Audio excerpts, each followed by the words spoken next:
Rachel is one of our very longest time volunteers on our DC team. And this has become a little bit of a Sister District Summit tradition. When Rachel, at the very first summit in 2018, she jumped on stage and grabbed the mic and gave a little talk, which we were all amazed at, and very shocked to learn that it was extemporaneous. So I'm going to hand it over to Rachel. As I said, she's one of our longest time volunteers. And I'm also very proud to call her my friend now, too, and neighbor in DC.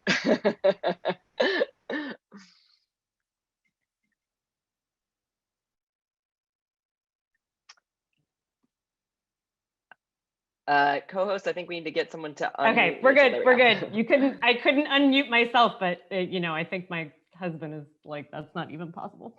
Anyone, thanks so much, Liz. I am so honored to be able to speak to all of you today, volunteer to volunteer. It is so great to be able to take a few hours on a weekend and just step back and just think about the bigger picture, how far we have all come and how far we've got left to go. So whether you've been with Sister District from the start or you've just joined recently, you know that this is an amazing organization run by a passionate, capable, amazing staff and powered by 50,000 volunteers that is making real change in the world. And that's the good news. But as I'm sure you know, nothing comes for free in this life, and it takes money to do all of the amazing programming that you've experienced as volunteers and have learned about both today and yesterday. So I am here to ask you to dig just a bit deeper today. You may have already heard that we have a donor match for this summit fundraiser. The Green Advocacy Project, which recognizes the critical importance of building power at the state level to advance climate goals, has generously offered to match up to $3,000 in donations this weekend to help fund our work at Sister District. So what does that mean? It means that as soon as we raise $3,000, we've raised $6,000. So that's amazing. And it might sound like a lot, but consider this. Yesterday, we heard from a panel of Sister District alumni, so candidates who we've supported who have won their seats. And we heard from Ricky Hurtado from North Carolina, and he shared that the annual salary for a North Carolina legislator is $13,951. So I think that we should aim more for like that number. Let's see if we can get as close to that number as possible during the Sister District fundraiser. And I'm just going to share with you where we are already. So we have already raised $2,547, which means we are so close to that match, which means that we are so close to not 3,000, but 6,000. So if you're ready now, like go to the Act Blue. I can't actually see the chat in mine, so hopefully like that thing's being posted in there, so roll on over. But let's talk a little bit about why it's important that we do it. So why is it important that we support Sister District? What are these funds used for? That's always my question anytime someone's asking me for money. So first of all, programs. Everything that you've seen in the Sister District strategy, it can't be done without financial support. So what does that mean? The entire electoral program. That's the grassroots field and fundraising support. So we just heard from campaign managers about how important that fundraising support is for them. We heard those amazing dramatic increases from 2018 to 2020. That is all made possible through the infrastructure that Sister District provides us. So that's one.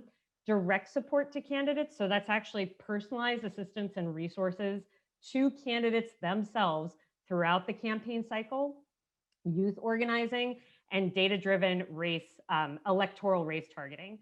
So that all takes money to deliver. And also we've heard about the Future Winners program. So this is where Sister District is working to identify exceptional candidates who lost but who should run again. And also the State Bridges program, which is new, which is the grassroots fundraising to organizations that are doing year-round power building work.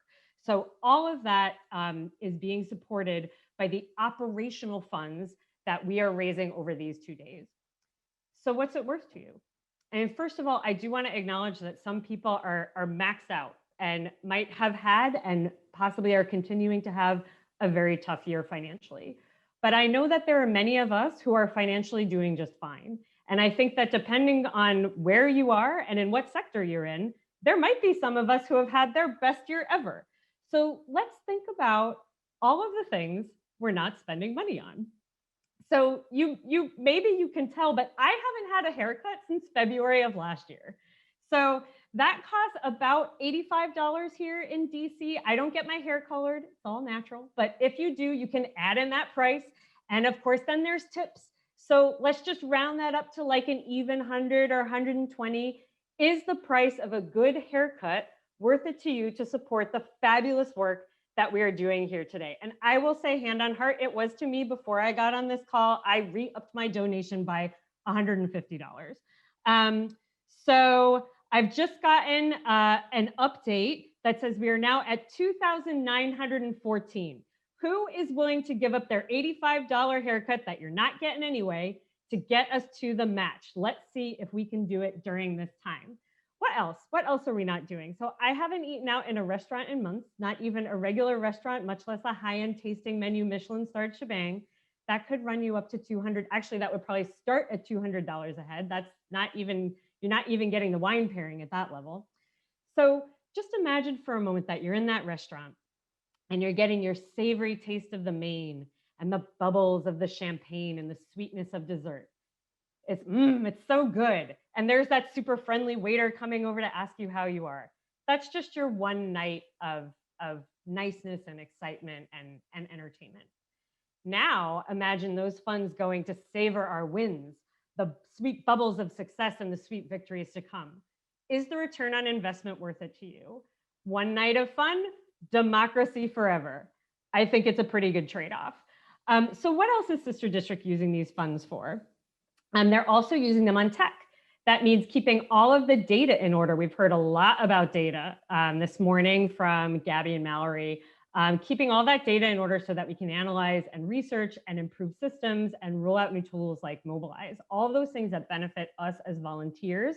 They make our lives easier. They make our chapters stronger. They make all of our events easier to recruit for.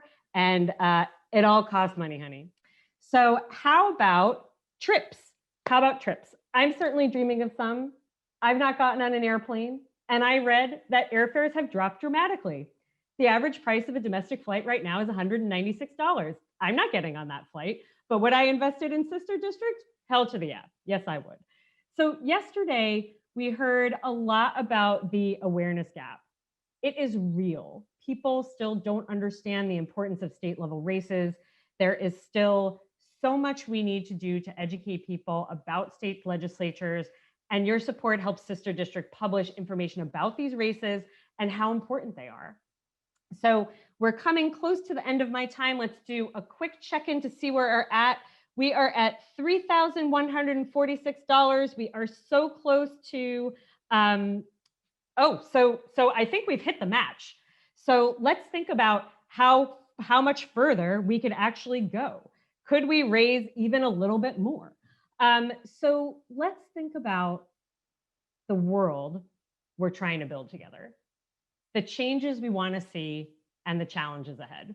We all know that although the last 4 years felt like an eternity, the work doesn't end. And if we want to achieve the positive progressive policies we know will make it better for everyone in the country, everything from universal access to healthcare to a minimum wage you can actually live on, to policies that support green, clean, renewable energy, to high quality education for everyone. Well, you know those things are not going to happen on a Republican watch. And building an inclusive, progressive political system is not easy. It takes hard work, but that doesn't mean it's impossible. And we all recognize that we're in it for the long haul, but what does the long haul mean? It means you've got to be prepared. You need the right tools. You need the right resources. You don't want to run out of fuel halfway on the trip in the middle of the desert with no cell phone coverage.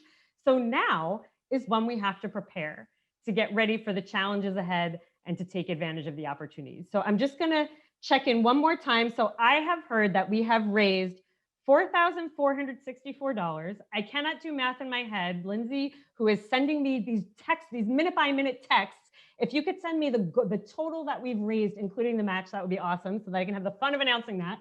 And, you know, basically, what else could you do? Could you donate the cost of a Starbucks latte? What about a pack of Bic pens? Pizza night for the kids? Taco Tuesday? I mean, we can really do it.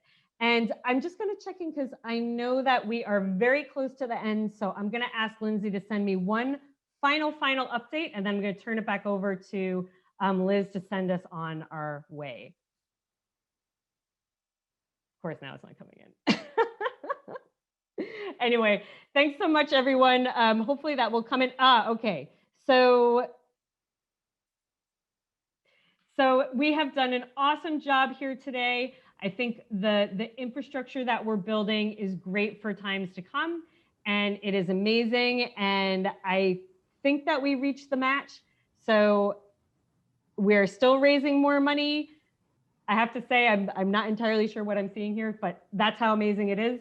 So I'm gonna pop off and turn it over to Liz. Thanks so much.